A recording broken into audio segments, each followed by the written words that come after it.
And we are back. New year, new me, all the talk about I wish I could get as big as you and all that nonsense. And there are some things that people don't talk about when it comes to optimal muscle gain.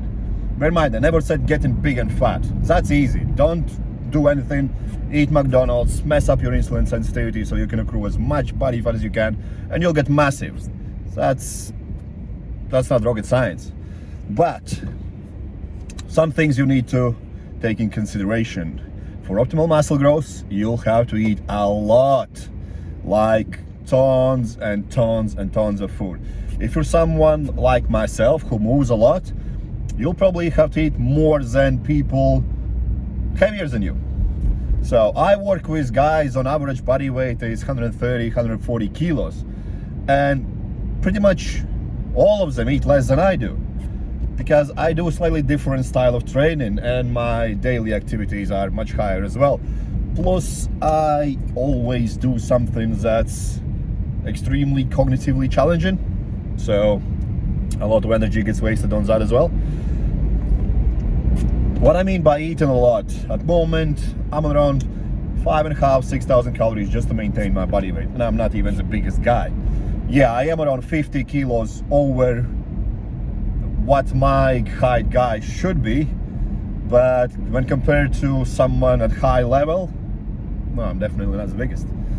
So another thing is prepare to be lethargic all the flipping time, because it's very hard to grow without pushing yourself to limits.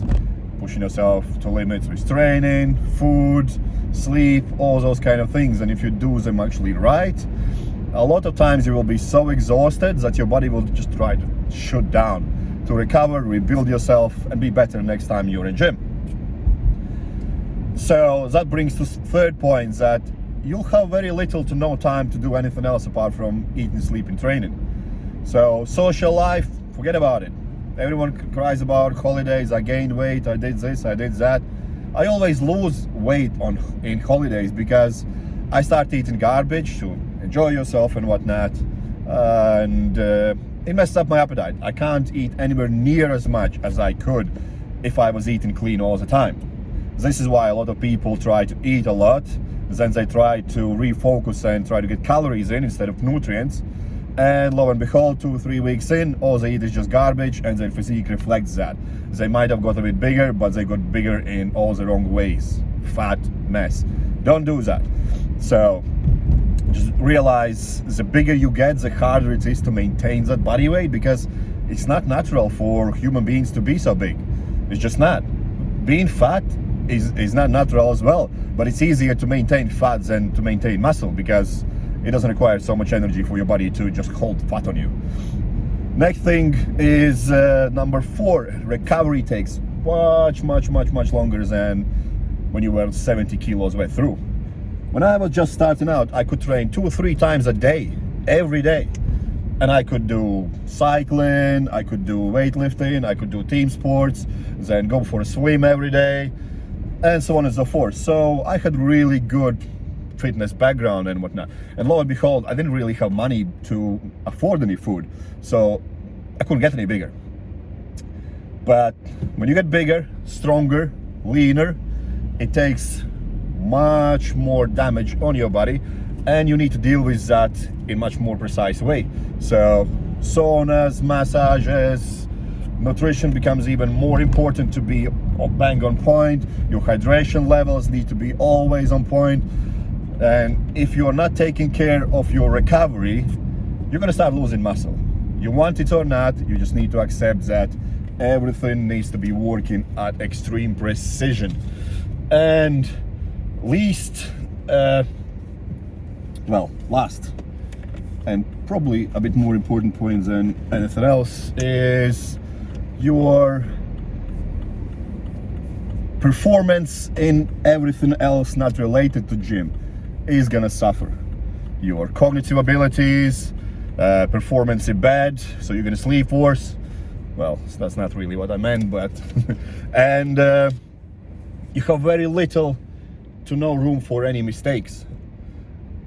If you are extremely large individual, extremely lean, and you mess up one day with your nutrition, mess up one day with your sleep, mess up one day with your hydration, it has negative effect for rest of your week, and it takes you quite a long time to just get back on point. So if you want to get big, lean, strong, whatever the hell it is, understand your limitations first. If you want to be above average, you'll have to change your habits. And these points that I just highlighted are some that need to be taken in consideration. Are you really willing to give that up in exchange for the lifestyle you have now? I am. I don't care. I have done it for so many years. It's just part of me now. But if you haven't done it and you want to kind of get into that kind of style, realize it's stressful and it's gonna take very long time to get used to it. But just don't be delusional that you can get huge, massive lean and whatnot just by taking some magical drugs and no work is required. No, the bigger, leaner, stronger you get, the more precise you actually need to be with your nutrition, with your sleep, with your recovery, with what kind of people you hang around with so you have less stress, and so on and so forth. Let me know, are you willing to do that? And if so, if you need any advice, drop me a message, and on that point, I'll speak to you soon.